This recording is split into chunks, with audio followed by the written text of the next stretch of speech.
महाराष्ट्र धर्म स्वातंत्र्य विधेयक 2026 विधानसभेत सादर. विधेयकावर सलग 3 दिवस सभागृहात चर्चा होणार. सभागृहातील चर्चा वादळी ठरण्याची शक्यता. बळजबरीनं फसवणूक करून किंवा आमिष दाखवून धर्मांतर केलं जात असल्याच्या घटना समोर. धर्मस्वातंत्र्य विधेयकातून कुठल्याही धर्मावर अन्याय नाही, कुप्रथांना आळा घालण्याचा प्रयत्न. मुख्यमंत्री फडणवीसांची माहिती. तर ठाकरेंच्या शिवसेनेकडूनही विधेयकाला पाठिंबा. धर्मांतर विरोधी विधेयकाच्या पाठीशी उद्धव ठाकरेंनी केलं स्पष्ट. मात्र त्यातील बाबी समजून घ्याव्या लागतील. राज्य सरकारनं बाजू मांडली पाहिजे. उद्धव ठाकरेंनी मांडली भूमिका. धर्मांतर बंदी कायद्याला विरोध करणार. धर्मांतर बंदी कायद्यावर काँग्रेस आमदार ज्योती गायकवाडांची प्रतिक्रिया. कलम 25-26 मध्ये बदल केला तर त्याला आमचा विरोध, अशी प्रतिक्रिया. महाराष्ट्र धर्म स्वातंत्र्य विधेयक विधानसभेमध्ये मंजूर. कोणत्याही एका समाजाला टार्गेट करण्याचा या विधेयकाचा उद्देश नाही. पंकज भोयर यांचं वक्तव्य. तर जबरदस्तीनं धर्म परिवर्तन करणं रोखणं हा या कायद्याचा मूळ उद्देश. भोयर यांची प्रतिक्रिया. विरोधी पक्ष नेत्याची निवड कधी होणार? उद्धव ठाकरेंची विधानसभा अध्यक्षांकडे विचारणा. प्रस्ताव विचाराधीन असल्याचं राहुल नार्वेकरांचं उत्तर. विरोधी पक्षनेतेपदाच्या मुद्द्यावर उद्धव ठाकरेंनी घेतली राहुल नार्वेकरांची भेट. बारामती पोटनिवडणूक बिनविरोध व्हावी. खासदार सुप्रिया सुळेंकडून भूमिका स्पष्ट. सुनेत्रा पवारांच्या विरोधात आमचा पक्ष उमेदवार देणार नाही, असं केलं स्पष्ट. तर बिनविरोध निवडणुकीसाठी मुख्यमंत्र्यांनी चर्चा केली पाहिजे, संजय राऊत यांचं वक्तव्य. केरळ विधानसभेसाठीही भाजपकडून उमेदवारांची पहिली यादी जाहीर. भाजपच्या पहिल्या यादीमध्ये केरळमधील 47 उमेदवारांची नावं. केरळच्या विधानसभेसाठी 9 एप्रिलला मतदान. पश्चिम बंगाल विधानसभा निवडणुकीसाठी भाजपची पहिली यादी जाहीर. पहिल्या यादीमध्ये भाजपने 144 उमेदवारांची नावं जाहीर केली. शुभेंदू अधिकारी यांना 2 जागांवर उमेदवारी. भवानीपूरमध्ये शुभेंदू अधिकारी विरुद्ध ममता बॅनर्जी अशी लढत. देशाच्या लोकशाहीसाठी निवडणूक महत्वाची. निवडणूक आयोग कोणत्याही पक्षावर चालत नाही, फडणवीसांचं वक्तव्य. तर महाराष्ट्रामध्ये विधानसभा निवडणुकीआधी मुख्य सचिव आणि पोलीस महासंचालक बदलले होते. ममता बॅनर्जींनी देखील हे स्वीकारलं पाहिजे. त्यावर आंदोलन करणं चुकीचं, फडणवीसांचा पलटवार. बारामती विधानसभा पोटनिवडणूक बिनविरोध करण्याचा आमचा प्रयत्न. सुनेत्रा पवारांच्या मार्गदर्शनाखाली बारामतीकरांचे प्रश्न सोडू. युगेंद्र पवारांची प्रतिक्रिया. आदिवासी विभागातील पैसे लाडकी बहीण योजनेला वळवले. आदिवासी मुलांनी शिकायचं नाही का? विजय वडेट्टीवारांचा सवाल. राज्यमंत्री उपस्थित पण कॅबिनेट मंत्री असते तर बरं झालं असतं, वडेट्टीवार यांची प्रतिक्रिया.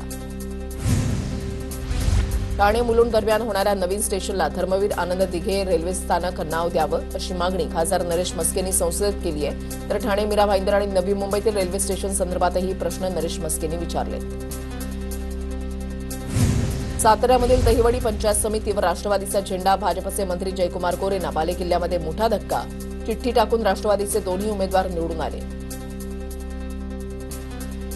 जालना शहर महानगरपालिकेच्या पहिल्याच विशेष सभेमध्ये खडाजंगी. स्वच्छतेसह पाणी प्रश्नांवर आणि भटक्या कुत्र्यांच्या समस्येवर खडाजंगी. ठाण्यामध्ये अभिजित पवारांची शरद पवारांच्या राष्ट्रवादीकडून पालिका गटनेतेपदी निवड. शिंदे सेनेच्या 20 वर्ष नगरसेवक असणाऱ्या उमेश पाटलांचा पराभव करून जायंट किलर ठरले होते पवार. सिंधुदुर्ग जिल्हा परिषदेच्या अध्यक्षपदी प्रमोद कामत यांची निवड. तर उपाध्यक्षपदी तुकाराम साईद यांची बिनविरोध निवड. अमेरिका इराणमधील युद्धामुळे जळगावमध्ये सराफा बाजार असतील. सोन्याच्या दरामध्ये गेल्या 16 दिवसांमध्ये 10,000ची तर चांदीच्या दरामध्ये 34,000ची घसरण. भंडाऱ्यामध्ये व्यावसायिक गॅस सिलेंडरचा तुटवडा असल्यामुळे कॅटरर्स व्यावसायिकांना फटका. व्यावसायिक सिलेंडर उपलब्ध करून देण्याची मागणी. वाढत्या महागाईविरोधात ठाण्यामध्ये ठाकरेंच्या सेनेचं आंदोलन. एलपीजी गॅस यात्रा काढत सरकारचा निषेध. आमदार सुनील राऊत यांच्या नेतृत्वाखाली सरकार विरोधात हातामध्ये काळे झेंडे घेऊन निषेध आंदोलन. धुळ्यामध्ये अवैध सिलेंडर वापरणाऱ्या हॉटेल्सवर पुरवठा विभागाची कारवाई. कारवाईमध्ये 27 गॅस सिलेंडर जप्त. युद्धामुळे व्यावसायिक गॅस सिलेंडरवर बंद असताना सुद्धा काळाबाजाराने सिलेंडर घेऊन आपला व्यवसाय सुरू ठेवण्याचा प्रयत्न. परभणीमधील हॉटेल व्यावसायिकांनाही गॅस तुटवड्याचा फटका. वसमत रोडवरील राजस्थानी जिलेबी विक्रेत्यांनी जिलेबी चुलीवर तळण्यास सुरुवात केली. सांगलीमध्ये युद्धजन्य परिस्थितीमुळे एलपीजी गॅसचा तुटवडा. एलपीजी गॅसच्या टंचाईमुळे रिक्षाचालकांना फटका. सर्व पंप चालू करण्याची रिक्षाचालकांची मागणी. पुण्यामध्ये वाढत्या उन्हामुळे मातीच्या माठांना मोठी मागणी. माठांच्या किमतीमध्ये 30% वाढ. गॅस नसल्यामुळे जालना संभाजीनगर मुख्य महामार्गावरील हॉटेल चालक संकटात. गॅस अभावी तंदूर रोटीच्या लाकडी भट्टीवर भाज्या बनवण्याची वेळ. जळगावात व्यावसायिक सिलेंडरचा तुटवडा झाल्यानं दूध डेअरी चालक देखील अडचणीत. गॅस सिलेंडर नसल्यामुळे दुग्धजन्य पदार्थ बनवण्यात अडचणी येत असल्यानं व्यावसायिकांचं नुकसान. पनीर, दही, लोणी, तूप पदार्थ बनवण्यात व्यावसायिकांना अडचणी. भिवंडीमध्ये एजिस प्युअर गॅस कंपनीच्या अनधिकृत साठ्यावर उपनियंत्रक शिधावाटप भरारी पथकाची कारवाई.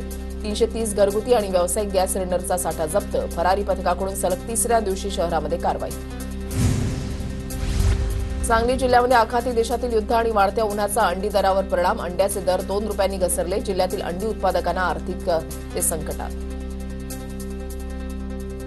पुण्याच्या बालगंधर्व चौकामध्ये सिलेंडर गॅस टंचाईच्या विरोधात विद्यार्थी काँग्रेसचं सरकारच्या विरोधात आंदोलन. विद्यार्थी काँग्रेसच्या पदाधिकाऱ्यांकडून सरकार विरोधात घोषणाबाजी. वाशिम जिल्ह्यामध्ये घरगुती गॅसचा अवैधरित्या वापर करणाऱ्या 2 हॉटेल्सवर धाड. पुरवठा विभागाकडून 14 हॉटेलची कारवाई. मात्र 2 हॉटेलवर घरगुती गॅसचा वापर करताना आढळून आल्यानं 2 सिलेंडर जप्त. जळगावच्या वरणगावकरांना तांत्रिक अडचणीमुळे अनेक महिन्यांपासून रेशन मिळत नसल्याची तक्रार. महिलांचा भुसावळ तहसील कार्यालयावर मोर्चा. नगराध्यक्ष सुनील काळे यांच्या नेतृत्वाखाली महिलांचा मोर्चा. जळगावमध्ये व्यावसायिक गॅस सिलेंडर मिळत नसल्यानं परमिट रूम, बिअर बार, हॉटेलमधील किचन बंद करण्याची वेळ. गॅस सिलेंडर पुरवठा बंद झाल्यानं कोळशाच्या भट्टी पेटवून स्वयंपाक करण्याची वेळ. गॅसच्या तुटवड्यामुळे रायगडच्या बल्लाळेश्वर देवस्थानातील महाप्रसाद बंद. कमर्शियल गॅसचा पुरवठा न झाल्यामुळे निर्णय. अष्टविनायकापैकी एक महत्त्वाचं देवस्थान म्हणून ओळखल्या जाणाऱ्या बल्लाळेश्वर मंदिरामध्ये मोठ्या संख्येनं भाविक दर्शनासाठी येतात. अकोल्यामध्ये ठाकरेंच्या शिवसेनेकडून प्रधानमंत्री ग्रामसडक कार्यालयामध्ये ठिय्या आंदोलन. जिल्ह्यामध्ये 6 महिन्यांपूर्वी बांधण्यात आलेल्या 3 सिमेंट रस्त्यांचं काम निकृष्ट दर्जाचं झाल्याचा आरोप.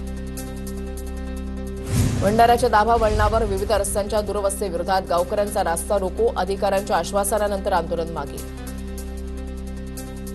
पालघरच्या बोईसर तारापूर औद्योगिक वसाहतीला प्रदूषणाचा विळखा. कंपन्यांमधील वायू प्रदूषणामुळे नागरिकांच्या आरोग्याचा प्रश्न गंभीर. संबंधित कारखान्यांवर कारवाई करण्याची नागरिकांची मागणी. शेतकऱ्यांसाठी बलिदान देणाऱ्या कैलास नागरे यांच्या पत्नीला पोलीस पाटील पद द्या. आमदार सिद्धार्थ खरात यांची प्रशासनाकडे मागणी. नाशिकच्या पिंपळगाव बसवंत इथल्या टोल प्लाझाकडून टोल वसुली. मात्र आवश्यक सुविधा पुरवल्या जात नसल्यानं आरपीआयकडून आठवले गटाकडून उपोषण. रस्त्यांची देखभाल आणि प्रवाशांसाठी आवश्यक सोयी सुविधा देण्याची आरपीआयची मागणी. सांगलीच्या कृष्णा नदीच्या पाण्याच्या प्रदूषणामध्ये वाढ. प्रदूषण नियंत्रण मंडळाच्या अधिकाऱ्यांनी पाहणी करत घेतले पाण्याचे नमुने. कारवाई न झाल्यास हरित न्यायालयामध्ये महापालिका विरोधात याचिका दाखल केली जाणार. रवींद्र वळवडे यांची माहिती. नागपूरचे भाजपचे आमदार मोहन मतेंकडून दी केरला स्टोरी 2चं खास आयोजन. स्क्रीनिंगला महिला आणि तरुण मुलींची मोठी उपस्थिती. यवतमाळ जिल्ह्यामध्ये जलजीवन मिशन योजना निधीअभावी अडखळली. 1061 कोटी रुपयांच्या योजनेसाठी आतापर्यंत केवळ सुमारे 400 कोटींचा निधी मिळाल्यानं अनेक ठिकाणी कामं बंद पडली. केवळ 265 योजना पूर्ण. छत्रपती वीर प्रताप सिंह राजे उदयनराजे भोसले यांच्या वाढदिवसाच्या निमित्तानं रक्षक प्रतिष्ठानच्या आरोग्य व्हॅनचा शुभारंभ. डिजिटलच्या आरोग्य व्हॅनचं खासदार उदयनराजेंच्या हस्ते पार पडलं लोकार्पण. उन्हाळी सुट्ट्यांच्या निमित्तानं कोकण रेल्वे मार्गावर विशेष गाड्या. मुंबई ते गोवा विशेष रेल्वे गाड्या चालवण्याचा निर्णय. सीएसएमटी मडगाव साप्ताहिक विशेष रेल्वे गाडी दर गुरुवारी रात्री 12:20 चालवली जाणार. बीडीडी चाळींचं पुनर्वसन 2029 पर्यंत पूर्ण करणार. 2029 पर्यंत सर्वच्या सर्व 15,593 बीडीडी निवासियांचं पुनर्वसन पूर्ण केले जाणार. मुख्यमंत्री देवेंद्र फडणवीसांची माहिती. पुण्यामध्ये कोयता गँगकडून एका तरुणाची हत्या. तिघांकडून तरुणावर कोयत्यानं वार. जुन्या वादातून हत्या केल्याची माहिती. सिंहगड रोड पोलीस स्थानकाच्या हद्दीमधली घटना.